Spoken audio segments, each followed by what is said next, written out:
I'm not a depressed person.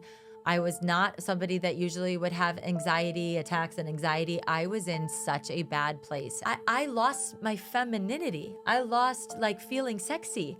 And I had to go find now how I could figure that out. Grieving will literally wait for you as long as you push it away. I know during COVID, people lost relationships completely. I don't want to bring up something that's kind of a touchy situation.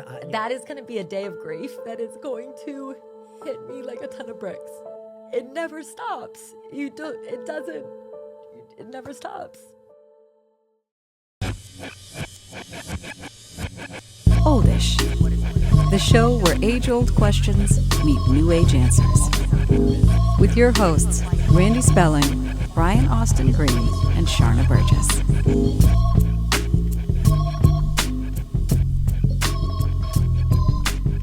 Amanda Kloots, welcome to Oldish. Thank you for having me, guys. Yay! Thank you for Nice to be being here. here. It's so good to see you again. I know, it's great to see It's been a you. while. It's like, I feel like anytime I see the Dancing with the Stars cast and family, it's like you just go right back. You get so close during that show that it's just like So Amanda family. was we had the 5 a.m. like Disneyland press thing that we had to you do. guys had to do. Yeah, we went And there.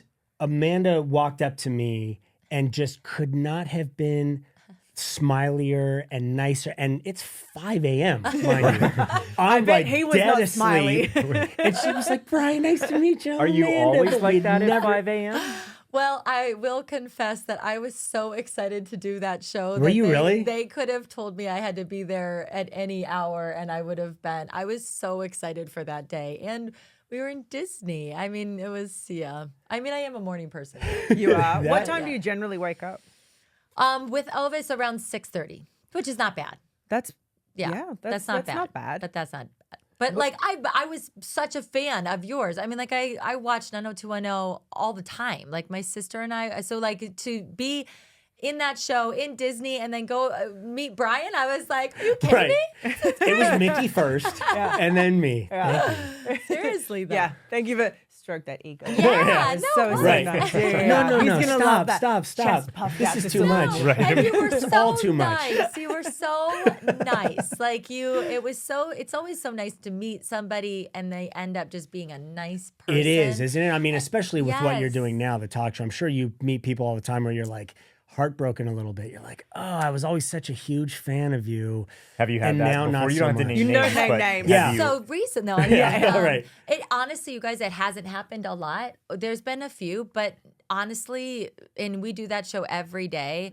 Everyone is so nice and so happy to be there. I mean, you know, it's kind of nice because they're on your turf. So it's not like you meet them out at a Hollywood party or Right. something. So Right. maybe Where they're like, who are you and why are you talking to me? Yeah. Right. So, you know, Got they're it. there to promote themselves. They're there to be happy. It only behooves them to be a nice person because then we do a better interview. So, Right. you know, Totally. How long have you been doing the show now? 4 seasons next 4? year. 4 seasons of the talk. Did you start the talk and Dancing with the Stars in the same year? Was that around the same time? I did. I started the talk in January of 2021. Yeah. Oh, and then you did Dancing with the Dancing Stars September. was the same year. Yeah. 21. Yeah. That's right. That's right. That's right. amazing. Yeah. So how did you come to end up on the talk? Well, during COVID, I think that they were just following me and my story. Yep. And so then when they got back to making the show, they reached out to a friend of mine. The casting people at the talk reached out to a friend of mine, and they were like, "We would love to have Amanda come guest co-host," and that's how it started. And then 12 guests co-hosting later, they needed 2 hosts because Marie Osmond had left and Eve was leaving, and so then I got hired. That's how they do it over there, right? They Yeah. bring people in to Yeah. guest co-host for a few and see how Yeah. it goes. And then Yeah, so Yeah. you mentioned your story. For those who don't know your story, can you share a little bit about that story you were referring Yeah, to? sure. So during COVID, my late husband got COVID very early on in March of 2020. And, you know, we took him to the hospital, and I'll make a very long story short, Yeah. but basically it just, you know, everything that could go wrong went wrong on top of more things going wrong. And the poor guy, he just could never get back. You know, it just like, even if we had a good day, it just kept going backwards and backwards. And he spent 95 days in the hospital. recovered from COVID, but what COVID did and pneumonia did to his lungs was it just ripped them to shreds. I mean, there were holes in his lungs that they said looked like a smoker of 50 years. So he just never could get over it, and hospital infections and everything. And after 95 days, he passed away on July 5th of 2020. So it And was, how old was Elvis at that point? Elvis had just turned 1 and Nick was 41. Oh my gosh. And he was otherwise healthy. Perfectly healthy. No pre-existing health conditions whatsoever. Yeah. It's such a hard story to listen to and to read, because you feel like, oh my, did you go through this experience in your grieving process of like, oh, if just this one thing, or if they did this one thing, like it sounds like, as you say, he just couldn't get a leg up on it in a sense. Yeah. He didn't have a chance. Were there moments where, did you go through that blaming everyone else, blaming the doctors, blaming the hospital? Yeah. Oh, yeah. Blaming myself, blaming.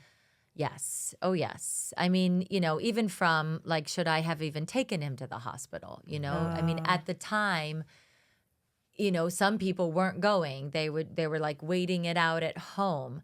But I'm the type of person that if I have a headache, I take Advil. You're proactive. If I'm sick, I go to the doctor. Yeah. If I'm really sick, I go to the hospital. Right. Back in that day, and also like Nick and I, we had never been sick. The only time I was in the hospital was for birthing Elvis. So, Right. and take yourself back to that time in COVID. It was so scary. It was so So unknown. scary. Right. So Un- scary. I lost a few friends that lived in New York because it hit so hard in New York. And I mean, after the fact now, I've heard that the strands were a bit different between New York and Los Angeles, that it was depending on sort of which direction on the globe it came from, and it was a whole thing. But yeah, I lost a few friends, the same thing, that ended up in the hospital.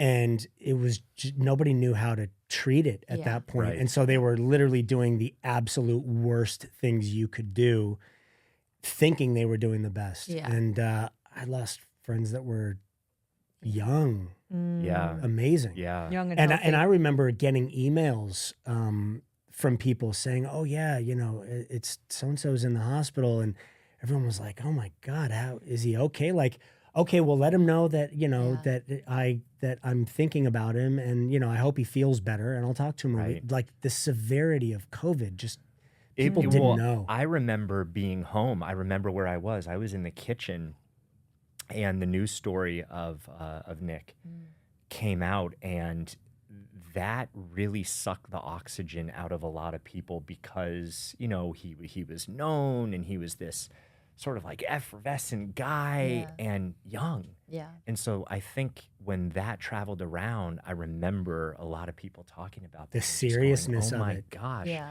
And it's so wild to be here sitting with you, knowing that you're on the other end of that, living that, Yeah. Yeah. It must have been a wild experience having such a spotlight on you too, because of who you are, who he was. And COVID being so new at the time, there was an actual spotlight on you guys as you were going through it. Yeah. I know you've said before you found community in people on social media and reaching out to you. Was that a huge help? Was that like part of your coping at that time? Oh, yeah, for sure. I mean, it was something that I clocked later when I was in therapy. I didn't understand it at the time. And even my family members that were living with me, they were like, Amanda, why? You don't have to keep updating everyone. You don't have to go live. You don't have to do this. And I just kept being like, but I do for some reason I do. And it would make me feel better. Like after a live, it would make me feel better if we were singing Nick's song, or if I was updating, everybody, it would make me feel better. And I didn't know why.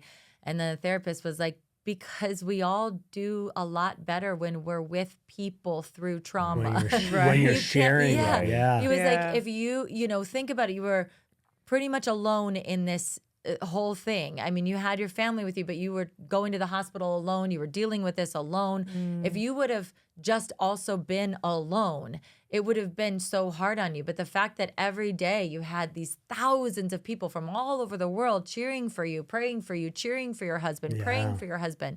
He was like, of course it got you through it. And it did. It was like it was a lifeline. It was a saving grace. I have to ask, because and Elvis is your first baby, Yeah. right? And as a new mom in my postpartum journey, I experienced yes, that unbelievable, cracky, wide open love that comes with it, and then an equal amount of fear that lives alongside of it all, of all the things that could go wrong. Yeah. And you're in your first 12 months of your postpartum journey. And my greatest fears, my first one is losing Zane. My second is losing Brian. And you were living that experience. Yeah. Did that ignite more fear? Did it create, what did that create for you in the beginning of your motherhood journey? Yeah, well, it's funny.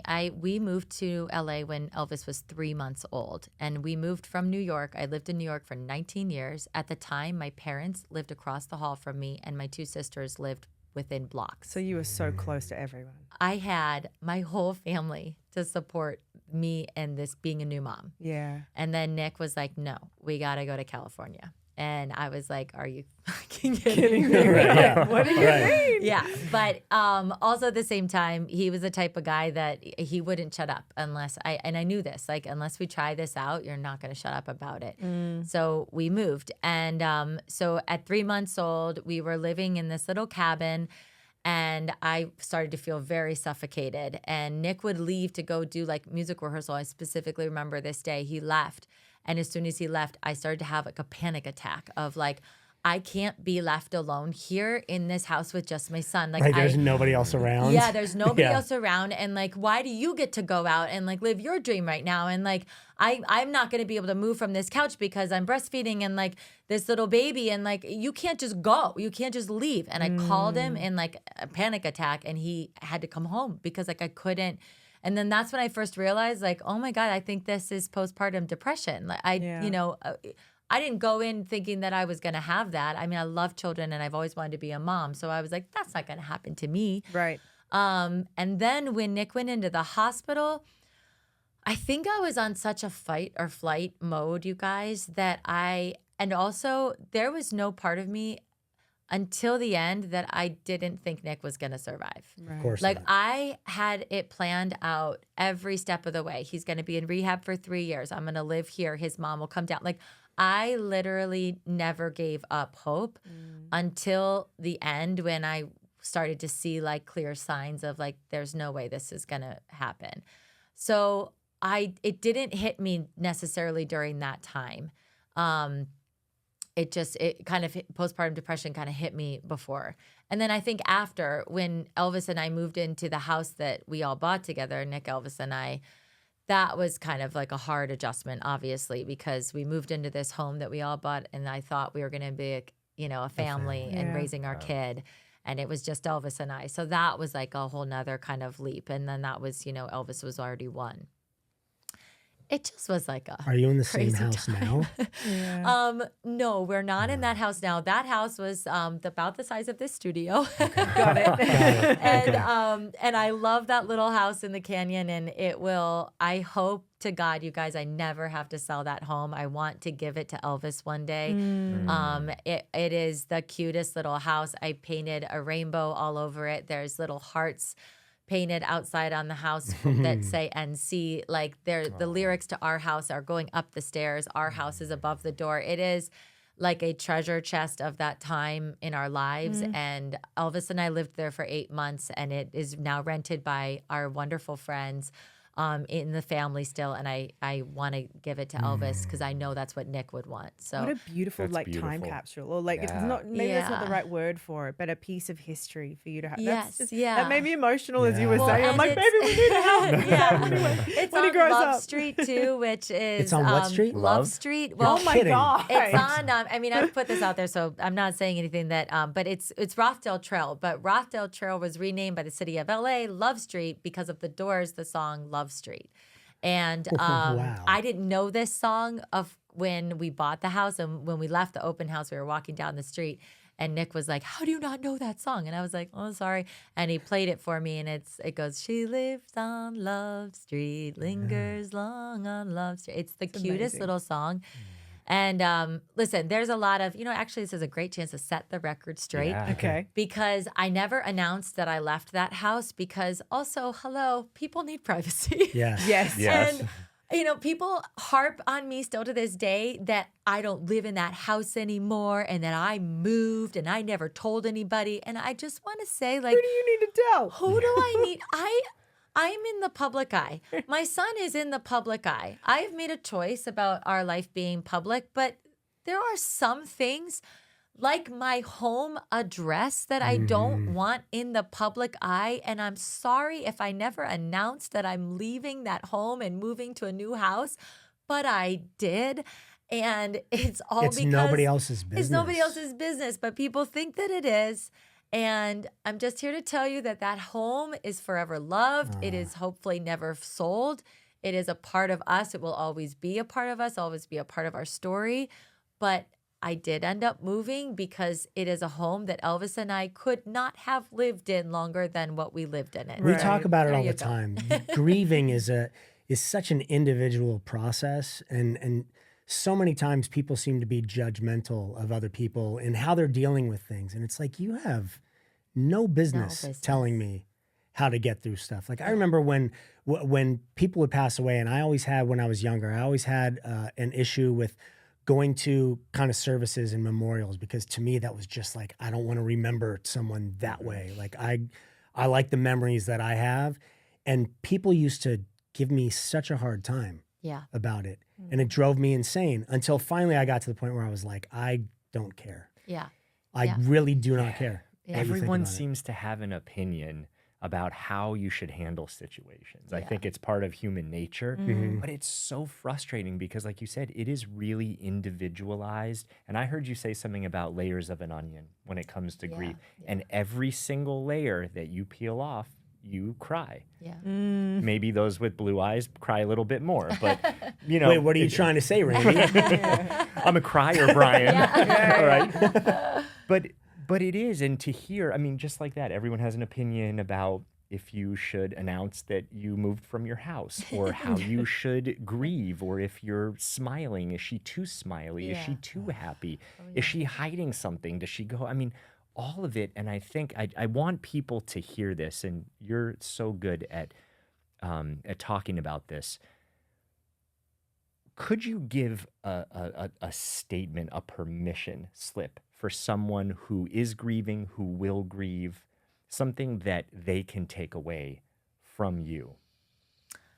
Yeah, I mean, I think grief is a universal emotion that we will all feel at some point in our lives. You know, whether it's a pet, a person, it's we will all go through it. I think the biggest thing I've learned is that it is a journey, it is your own journey, and it's a never-ending journey. I think even being newly in grief, I figured, okay, I'm gonna come to a point where I'm gonna be okay, or I'm going to feel better or healed. And I think that's a very common misconception.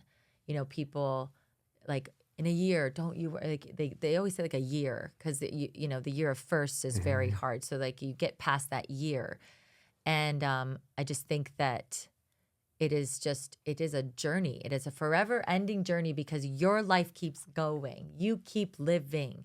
So these things that you keep encountering keep bringing up grief. Like you have to grow through it all. And so I think like the statement is, it's never going to end, and that's okay. And you just have to keep working on your personal healing journey, because you have to keep living. You have to. They'd want you to. Anytime I get really in a bad place, I always, from day one I did this. What would Nick want me to do? What would he want me to do? He'd want me to smile. He'd want me to live. He'd want me to dance. He'd want me to be happy. He'd want me to be a great mom. He'd want me to find love again. He would want all of these things. I have to keep living for him. And I think anyone that looks at it that way would say, no person that leaves this earth is going to want you to have a horrible life. Right. No, Right. you know what I mean? Yeah, I'm not here, so you've got to be Yeah. miserable until you join me. Yeah. I remember I recently heard Steve Harvey. I love Steve Harvey. Love him. I love him. He's got the best nuggets. Oh my God. Oh, yes, yeah. Great he does. nuggets. He was there was a woman that was on his show, and she was grieving the loss of someone, I think it was, and she had started crying, and she apologized for crying. And he said to her, he was like, don't apologize. He was like, this is grief grieving will literally wait for you as long as you push it away. Like it's gonna be there forever, until you start really head on dealing with it. And to me, that was a big thing, because I think people make the mistake of, like, if they have a family member or a friend that has lost somebody, it's, I don't want to bring up something that's kind of a touchy situation. Right. I need to kind of steer clear of that because it could be really hard for someone to hear. But you could be doing an immense favor to someone by talking about these things and bringing up somebody, and for them to then be hearing it and kind of grieving a little bit, but then getting into kind of the fun memories of somebody and those things. So I actually have an example of this, and I want to ask your advice. Yeah. Because with, recently in the last, it's almost 2 years, it's coming up soon, Twitch, he passed away. Yeah. And I remember the first time that I saw Allison, and it was within a year, right? But I stumbled over myself in not knowing how to, do I ask? Do I not ask? Do I just... Do I say I'm sorry for your loss? Do like, I... Right. And because it was almost a year, I'm like, am I bringing it up? We're at an event. I don't want to put her into a bad way. And I think it made my energy awkward. And it's... Allison and I are friends. We're not in each other's lives all the time, but we'd worked with each other. Sure. And so I remember stumbling over myself in that moment. And I think energetically I must have felt very off because I didn't know what to say. Yeah. And I don't know if there is advice that you can give someone on how to approach that, or do you just not approach it? What is the... I think this is so hard. It's a really hard question. We all struggle with it. And even after what I went through, I struggle. I have to check myself. Right. The worst thing you can do, though, I will tell you, is this. Please don't come up to me trying to give your best actor in a drama series performance. I don't need you to tell me you're so sad. You're not sadder than me. Right. Okay? Please don't say, oh my God, I'm so sorry. Please don't give me this face. Yeah. Because here's the thing. I might be having a really great day that day. I'm still sad. I'm always sad. But I might be having a really great day. And if you come up to me with that kind of emotion, sadness, and that I'm more sad than you kind of feeling, now I have to drop down. Because if I can't be like, oh my gosh, don't worry. Right, of course. So now I have to drop deeper than what you're giving. And now I'm like, oh my God, okay, here we go. It's like the best advice I can give is not mine. It's Steve Leder's, who is an incredible, most amazing rabbi here in Los Angeles, and he's written many books on grief. One of the only books I could read when I was grieving, and now he's a dear friend. And he says, come to the table with who you are and what you normally would be. If you're a baker, bake. If you're a comic, tell me jokes. If you're a hugger, give me a hug. If you're my best friend, be my best friend. Don't be anything other than yourself. So that's what I would say. Like, I recently, a friend of mine lost her husband, and I was at the funeral, and I gave myself my own advice. I walked up and I was like, gosh, all we need is a stripper pole and a party bus. And I immediately started laughing because, like, I knew the last thing she needed was another person to come up to her, give her a hug, and be like, I'm so sorry for your loss. So I think the best thing you can do is just be yourself. If you know Allison as a friend who, like, through the dance community, come up, give her a hug. It is so good to see you. I'm so proud of you for being here tonight, and just give her a big hug. That's it. You know what I mean? Oh my like, God, that's such amazing advice. You just be be the yourself. relationship Be with her. you. Be the relationship you have. Yeah. It's being yourself, not what you think that person wants you to be in that moment, because then you're shifting and changing. It might become awkward, and that's not how you may know them. Yes. Gosh, it I seems remember- so logical. I remember Like last it wasn't season, at the time. Last Thank season you we for had that. Kelly Rizzo on, and she was talking about losing Bob's and all of that. And she was saying, and it was interesting because I'd never heard this perspective either. She was like, every time someone would reach out to me and be like, hey, how are you doing? She said it felt like homework. Yeah. Yes. Right. She's like, I then had to relive how my day was, how I was feeling. But compared to the people that would just kind of be there and do things and just say, I thinking love about you. you, And, or- and all of and it's amazing how those little kind of shifts in the way you deal with people Your that are grieving approach. Mm-hmm. and going through things Yep. can make such a big difference. It's so true. It happens too with all the gifts that come. You feel like now I have to. Now I have to go back and say thank you to everybody. And you know what? I caught myself and I was just like, I'm not doing that. Yeah. I can't think about. I'm trying to decide what to keep of my husband's clothes. I Right. can't thank you for your flowers. Right. I'm so sorry. And if you think you need a thank you for those flowers, you shouldn't have sent the You shouldn't have flowers. sent the Right, flowers. absolutely. Because I don't have the mental capacity right now to go through a line and thank everybody for the quilts, the cards, the flowers. Thank you. Yeah. But like, don't expect a thank you from a person who's newly grieving. We can't compute it. Can't. The best thing that I remember, a girlfriend of mine, all she did every day, she sent me a text message going, "Do not reply. Yeah. I love you. I'm thinking of you." Yeah. Yes. And it was like, thank you. And I never replied. Yeah. Kelly I said never that people replied. she barely knew would show up at her house and be like, I'm just going to do your dishes. Yeah. And they Yeah. And wouldn't would ask. do them. They wouldn't even They would ask. go and just They do would do stuff, them and drop then leave. stuff off. And she said it was so incredibly helpful. best. Just those little things that are so hard to do in Yeah. those moments and on those days. To have someone else doing those for you, she was like that meant so much more to her than relationships, long relationships that she had had with people. And the people that she thought would help her the most in that situation, honestly, because they were so close and they were so concerned, really made it a lot harder. It was a totally different group of people that really resonated with her and healing. Yeah. It's crazy. And listen, I actually don't. It happened to me too, and I think that's a common thing. This happened to me in my divorce too. Like the people you think are gonna step up, they don't, and then these strangers that you barely know end up being your Right. best friends. Yeah. But I actually think that's okay. I allow a lot of grace with that because people don't know how to deal with trauma. You don't even know how to deal with what you're going Until through. you're in it. Right. Yeah. So Right. it's like, it's okay. You know what I mean? Like, and allow those people that are coming forward, allow them to come forward. And if some people aren't, don't be like, I can't believe Aunt Mary. She didn't. I mean, like, you're just like causing yourself more grief. Like, just allow Aunt Mary to do her thing. She might come around again. She might not. It's okay. Yeah. It's okay. Right. We're all going through this at the same time for the first time. And it's like, just allow that grace. Yeah. Right. Yeah. Don't let people judge you for how you're grieving, and then don't judge other people for how they they're are with you grieving. while you're going through. Yes. I feel like there's a theme here. Yeah, right? Right. No judging. No Right. judging. No judging. Get off of social media. Right.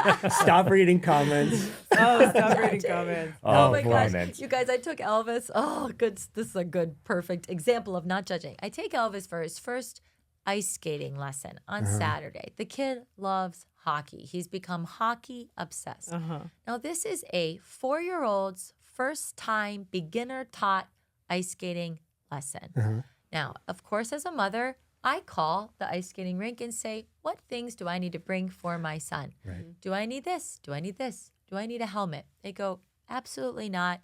This is a very beginner class. He is going to be maybe doing some marches. He's going to be sitting on a chair. You're okay. Great. So, of course, I take him to the lesson and I post a cute I made a reel. I was so proud of him. He had a blast. I made a reel. What do you think 99% of the comments? Why he didn't have a helmet on or pads on? Helmet, the helmet. And listen, I get it, guys. But guess what? He's not playing hockey. It's Right. maddening. Yeah. It's maddening, What are and you that's not why you posted it. That's what drives me insane. Is like I posted a picture with somebody because it was awesome. I had a great time, and I wanted to share it. I don't need to know what you think of my hair color in this photo. shitty Like I don't committee comes need. Oh, I along remember and that. is You turned it like, off. Yes. You turned comments off. turned You were comments like, off. No. Yes. Yeah. And it's so Yeah. funny, like as a mom, don't you think I questioned that? Don't you Right. think I investigated Right. that? Don't you think if I really, really thought that he could injure his head, he is my only child. He is my My life. My Right. life. Yeah. So tell us the truth.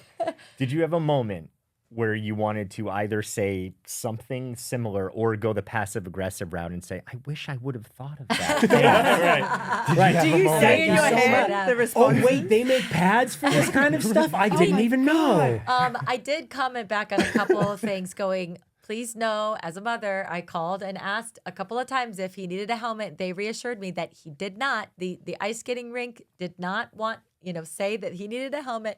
But, they just kept harping and, it's fine. I actually don't care. Yeah. It doesn't ruin my day. Right. It's just I think what I care most about is the judging. What? Yeah. Great. If you take your son or daughter to an ice skating taught beginner class where they're sitting on a chair most of the class. And you want to put them in a helmet, then you should totally put a helmet on. Put the helmet on, guys. Right. Great. Good. So we're going to solve the world's problems right here. Yeah. Right and figure now. out what is the right thing to say, to model for people about judgment. Because I think there is something, it sounds like you had some answers that you wrote back. Instead of just, It's a tough I don't know saying, if there's anything to Yeah, say. that's a tough question. That's the difficult thing with social media, right? And I'm sure you have experienced this so much. Anyone in the public eye experiences this. You invite them into your world, but then they assume that you give them license to have an opinion on everything. Yeah. And as soon as you don't fit the perfect box that they've put you in, they have really big things to say about that. And I'm sure people view you because you are such a wonderful mother. They put you on this pedestal of the kind of mother that you are. And the minute you don't put a helmet on your child, you're the worst mother ever. How dare you? How dare you not fit in this perfect box that I've created for you? Yes. But it's hard. I don't know if there is. This was a question for Amanda and I just completely took over. But I don't think you should judge on social media. I don't think you get that right to tell someone how to do something. I agree. But then I think it as far as responding to it, I think it's kind of on an instance by instance basis. There are certain times where I post something, and if majority of the comments are, you should put a helmet on your chest, I'll do a follow up story, and I'll just write some things. Hey, just to clarify, blah, and I'll do a thing so I don't have to answer individually to every single person, because then I start getting defensive and worked up, and then I want to get into conversations with people of what facts I have or haven't read, or what I'm missing out on. Well, the reason why I think it's important to bring up too is because everyone at some point deals with this, right? Whether it's politics, whether it's you have a stance on something and you agree or you disagree.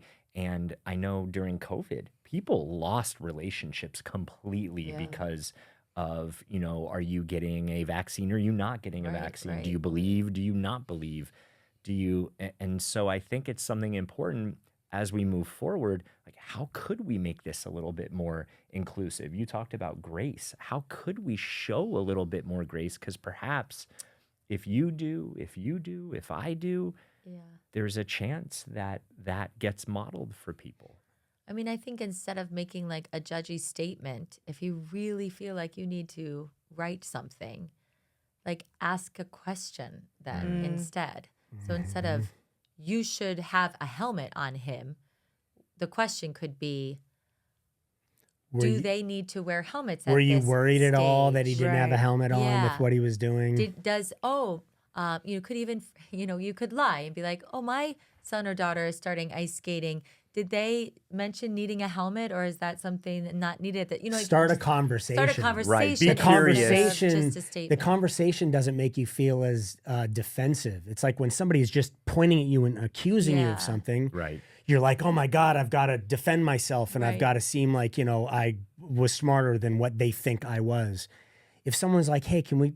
And I do the same thing sometimes with people politically online. I really try and avoid comments and reading things and all that. But there's certain times, get fired up sometimes. Well, there are certain times though where I try, instead of getting fired up, I try and really open up a conversation with them. I go, okay, I don't politically, my views are completely different from yours, but I do not want you to feel judged for yours, and I do not judge you for them. I really honestly want to know why you feel and believe the things that you do. And then as soon as you open up that conversation, then the guards come down and people are open to talking, and the conversation usually it ends in a very lovely way. Yes, this happens to You me have a lot, fantastic too. day. Yes. I wish you and your family the Right, best. right. It was I'm such a praying nice for you. conversation. Yeah. It's so true. I do this a lot too, Brian. Like if there's somebody that really, like I have someone that always just writes hateful things, and now I just write to her and I'm like, you are my favorite follower. I don't know why you dislike me so much, but I'm really enjoying that you're following my story. But then like we just keep going down this spiral. Kill them with kindness. And it works. It really does work. They end up apologizing and saying, I didn't see it that way. I'm so sorry I judged you so quickly. It's really, and then you're just like, I've had people say things where I've called them on what it is they've said that honestly weren't like personal attacks on me. They just used words and things where I was like, that's not a nice word to use. And that's like, let's talk about that a little bit. And by the end of that conversation, they'll say things to me like, I will never again use that word. Yeah, it's interesting It's when amazing. people meet their own reflection. Yeah. It's easy to say things, but when there's a bounce back saying, hey, this is what it looks like. Yeah. Do you really want to show up like that? And people are like, oh, yeah, no. If you approach people in a kind way, I've found people are really receptive of that. Even people that don't start off that way, that are very... that are like that really want to instigate, some sort of argument. When it's like you diffuse the situation. As soon as you do that, they're like, "Oh my God, oh I'm sorry, what's going on?" And then it opens up this conversation that can be so beautiful. I've had some conversations with people on Instagram where it's like, that was a great that You walk changed away my day. feeling good. I'm so glad I had that It's true. conversation. I feel so much better. It's true. Yep. The one thing that we wanted to ask you, we were talking about earlier, was we heard the thing with Jeff Goldblum and inheritance. There was something about he said that he wasn't, he didn't really want to leave. It's interesting because that's an interesting conversation. People have, again, different views of things, and we're not judging anyone. No, we're all parents. Yeah. And I think, if there's anything that you do have to leave, some are going to be bigger than others. Yeah. There's going to be no right way. There's not one way. But I'm curious about this. Well, okay. First of all, I just feel like I don't believe Jeff Goldblum is not leaving his, I mean, I'm sorry. Like, I really don't believe that he's going to leave them nothing. Right. I mean, if that happens, okay. But I don't believe that a father could do that. Especially because I feel like he seems like a good father. Right. Maybe he'll leave it in person. stages. Like at 25, they get this. And then it'll be like in Warren a Buffett, responsible where it's way. like there's a percent, but there's... Right. But my point on the talk was like, I'm sorry, Elvis is getting everything. Like, he's my only child. Like, his name is already on everything. It's all in a living will. I mean, there is no... I mean, he doesn't get it all at 18. And it doesn't mean that I'm not going to teach him to be an amazing human being and work hard and dream and go for your dreams and work. Like, I am a hustler. I don't think it'll ever leave my body. I have 20 jobs right now. Yeah. I mean, it's just who I am, and I want him to have that kind of same drive and spirit.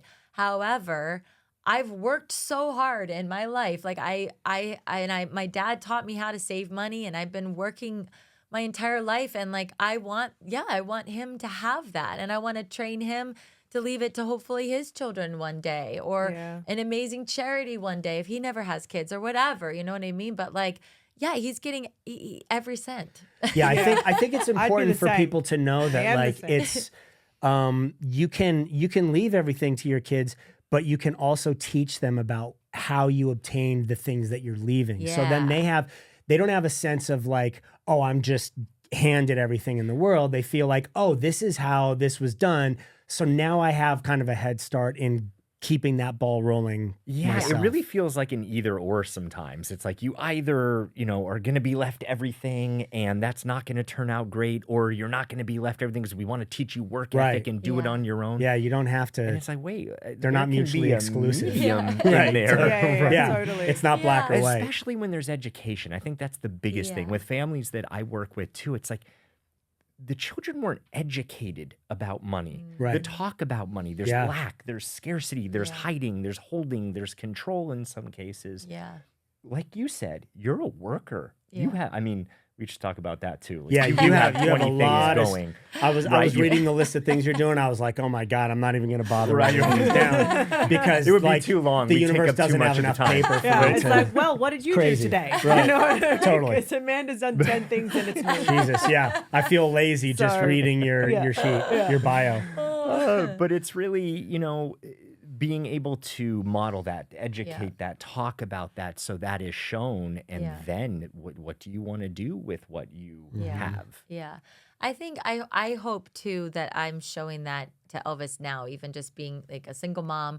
I rely on a lot of people. I have a lot of help in my life. I am not trying to say I do this alone, because I have like a multitude of family and friends and people that I've hired to like help me do all of the things that I do. But I hope that he sees that. Like, I hope that one day he's like, my mom worked her butt off for everything that we have, that I have, and that, that she accomplished in her life. Like, I really want to show him that model too. Yeah. I just had something that popped into my head while you were talking. So I just want to point it out, and then we can move on from it.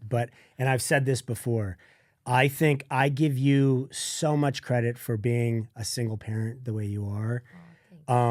Because we know men and women are wired so differently. And I feel in parenting, a mother and a father give two completely different things to kids. So when one parent has to try and do the job of both, but that parent isn't wired like the opposite parent was, it's such a hard job. And I give you so much respect for doing it, because I cannot imagine how hard that is to do. And just the learning through all of it, it's really amazing. Thank you. It really is. So Sometimes, what's the hardest sometimes is that like, I constantly think like how Nick would have parented Of course. Elvis. Like, I never got to see it. Like, Elvis was 10 months when Nick went into the hospital. And you guys know, when a baby is 10 months, he lived on my boobs. Like, Nick would hold him, but for naps. Like, Right. he didn't get to be a dad. Like, he was just like, we were just starting to feed Elvis food, and like Nick got sick. So I have no idea like what he would have been like and what he would have given to Elvis. The thing that's crazy is you never completely know, because you'll never know how a man's brain is wired to have reacted in the first place. Like, it's you can try your hardest to fill the shoes, but it's impossible to completely fill them, I think, And so again, so much credit to anyone out there that is a single parent, whether it's a mother or a father, because that is such a difficult job. I also think women raise really good boys and men. It's true. We'll raise men really well. So there's that too. That's not to say that Nick wouldn't have had an amazing part in this of raising. But did you ever wonder, or do you think in the future, like, what examples of men you have around Elvis to give that energy? Like, how do you take that into consideration? Yeah. And do you at 4 years old? Oh my 5 gosh, years I old? totally do. In fact, there's a few, like my dad and my brother, of course, have been like really good staple Is everybody out here now? No, my brother's in San Francisco, but okay. no, he's the closest. But he, my brother swooped in when Nick got sick. So at 10 months old, he was like dad to Elvis. And so they have a very, still to this day, like the cutest bond in the entire world. It's so sweet.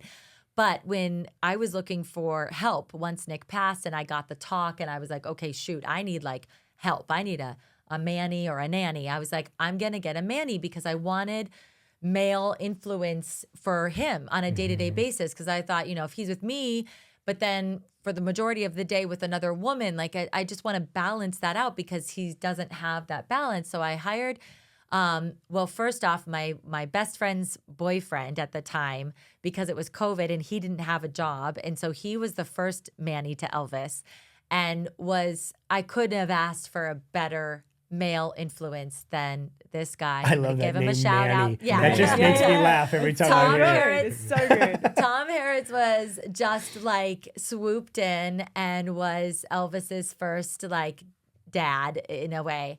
And then he ended up having to, move on because COVID lifted and he got a job back. And so he went back to the workforce. And so then I hired my manny that I still have to this day, Ben Nicholson, who is this awesome Midwestern guy, and he's a stand-up comedian at night.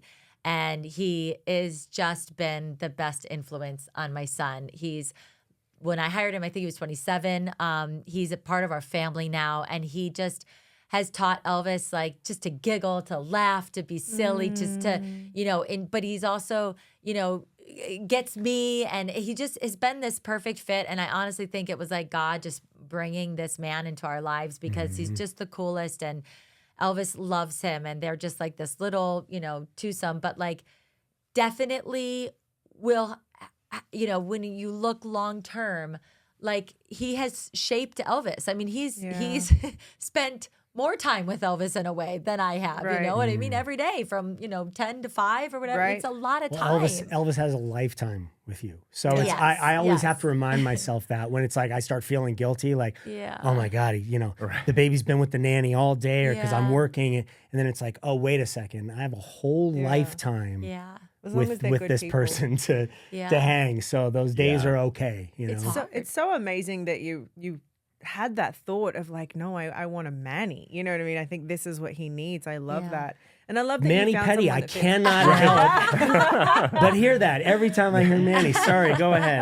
And they say kids build their personality traits and their foundations from 0 to 7. Yeah. So having that beautiful influence around him and all those relationships is even more important than the influence around him when he's a teenager. Yeah. This is when it, I think, counts so much. Yes. Yeah. How does it go with dating? Like, how long do you wait? Have you ever introduced Boy, that's someone? a big question. And do you, when you go on a date with someone, do you sit there, is your first thought, are you good for Elvis? Are you picturing that in your head? Soon as you're talking with someone? Like, do you judge them for all their little things? Like if they chew with their mouth open, no, goodbye. You're not teaching my son that. You know what I mean? That would be that's the ugliest shirt I've ever seen. And if I ever saw Elvis in that shirt, I would be mortified. You're not the one. It's funny. I've never been asked that question. I don't think the first date, because I think the first date, I'm just trying to even figure out if I like you. Right. And also, no one's really 100% themselves on a first date either, including myself. So there's I think if you get to a second or third date, then maybe I'm kind of looking at more who you are and could I see you as that person. But I don't do it right away. Yeah. You really didn't move to the greatest city in the world. No, I didn't. I'm just going to say. This is true. It's rough out here, girl. Luckily, you're busy, so it's like you have stuff to kind of take your mind off of it. I tell all my married friends, I'm like, anytime you are going to have a huge fight, you've had a huge fight, you walk out of the house and you're like, I am done. I am done with this person. Come to California? I say, call me. Yeah. Right. Yeah. And I'm going to make you run home to your person so fast, begging for forgiveness to try to work it out, because I'm going to tell you the horror stories that I have from dating in this city. Yeah, it is not easy. Did you try the dating apps? I did try the dating app. hard. I was on one of them for 8 months, I think, with a good solid push at the end for 3 months. So the last 3 months, I was in it to win it. I'm doing this. I'm gonna make it. Advancements. I'm gonna go for any coffee, wine, date. Just push myself. I'm gonna be to the perfect example of how this app can. Yeah, I'm really gonna try. Right? You know what I mean? If you're on it and you're paying for it, you're I'm really gonna give it a go. Yeah. And it honestly, you guys, it put me in such depression. I literally was depressed. I don't mean to laugh, but I get that. I really was depressed. I'm not a depressed person. I was not somebody that usually would have attacks and anxiety. I was in such a bad place after 3 months of really giving it a go on this dating app that I ended up, canceling the dating app, and then, just since then, just meeting people. This is not the first time I've heard this. I tried Raya, right? That that's what I dating was app, on, right? yes, yeah. Because everyone says go on this app, and I remember I matched with all these people or whatever it was, and I wouldn't know what to do with it. So I remember one night I went across the road. I was staying in this Airbnb apartment at the time. I went across the road. I got a bottle of wine from whatever liquor store. Yeah, and I was like, I'm gonna do this, and I had to get damn near drunk to send the first message of just hi. Yeah. You know, to start the conversation, because I was a serial monogamist. I had no idea I'm terrible at small talk. Yeah. And like I'm better in person. You know what I mean? Same. Texting is not my game. You need my energy. Right. Yeah. And so I was so awkward and I stumbled all over it. And then I found after being in it, it's not realistic. You're judging every little word or sentence that comes through when you're basing your interest off of a text that has absolutely no emotion in it other than what you put in it. Right. And so I got off them as well. I was like, I'll meet him at a gas station. Yeah. You know what I mean? Like, No, and I felt bad like judging people because I'm an energy person too. I do not have a type. Like my first husband was blonde hair and blue eyed. Nick was Latino, 6'5". Yeah. Like it doesn't matter to me. It's more so energy. And so I'm an in-person person too. And I hated the fact that I was like judging these people, like being like, The yes, pictures and no, their Yeah. bodies. It's Right. hard. I felt like Awful. an awful human being. Right. Like I felt morally, it was just like morally not okay. Yeah. The whole thing it wasn't for me. I know a lot of people find love and success on it though, so to it be Just your not own, in this but- room. Just Yeah. leave it Right. at that. Yeah, no. This room does not agree with, Yeah. with, Not with agree. the riot Amanda, approach. we have to wrap up, but a question for you. I Yeah. heard you say something about how whether it's grief, Mm-hmm. whether it's the myriad of emotions that you being creative, dancing, writing, your children's book, using a jump rope, all of these mediums that you express yourself in, Yeah. how has creativity helped you to navigate the pitfalls of life? Yes. Oh, that is such a good question that I honestly just recently dawned on because I'm working on a second book. And the second book literally is about this. How I realized that when you're going through, I'll say grief, but I think this applies to trauma, any kind of huge thing that you're going through in life. But grief, for instance, you think it just tackles like one thing, like your emotion, but it literally it hits you in all ways. Like for instance, I realized after a while that I didn't feel feminine anymore because I didn't have a man that was kissing me, hugging me, telling me I'm pretty, like just coming around me in the kitchen and like, grabbing my waist. So like I didn't know, I lost my femininity. I lost like feeling sexy. And then you're a mom on top of that. And so you just feel like, I just do everything. So this example is like, I had to realize that like grief took that from me, took away that feeling. And I had to go find now how I could figure that out.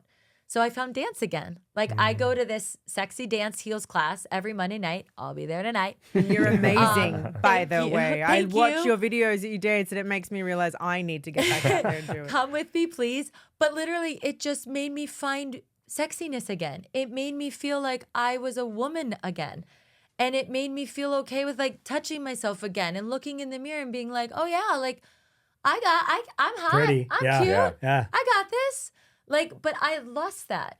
But like, that's the point. Like like trauma and grief, all these things, it's not just one thing. You have to literally heal all these different parts of yourself.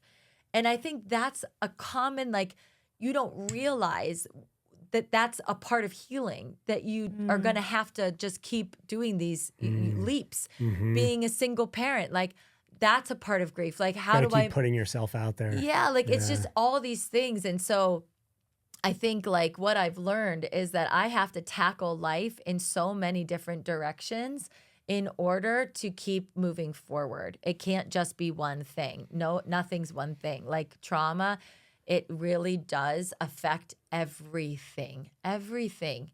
It affects what your face looks like. Like you don't even look in the mirror and recognize who you are. Like there have been many times where I didn't recognize. I look back at pictures during COVID and I don't recognize the woman in the pictures. I don't know who it is. It doesn't even look like me, but that's the face of somebody going through trauma. Right. It's like, it's crazy. It's just it really does change your life in every single way. I love that. I love that you say you have to tackle it from all directions and not think there is just Right, one it's way. not just one way, not one linear. lane. Yeah. And something that you said earlier that really stuck with me is that there is no exact finish line.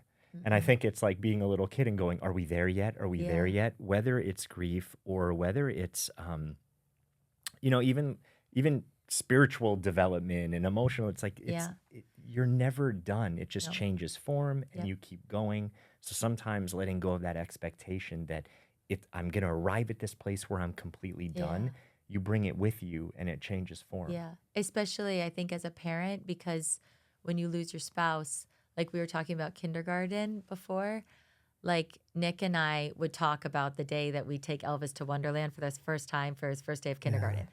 I'll probably start crying. I will have to do that alone. That is going to be a day of grief that is going to hit me like a ton of bricks. He won't be there. It's just what it is. But that's why it's like, it never stops. It never stops. Yeah.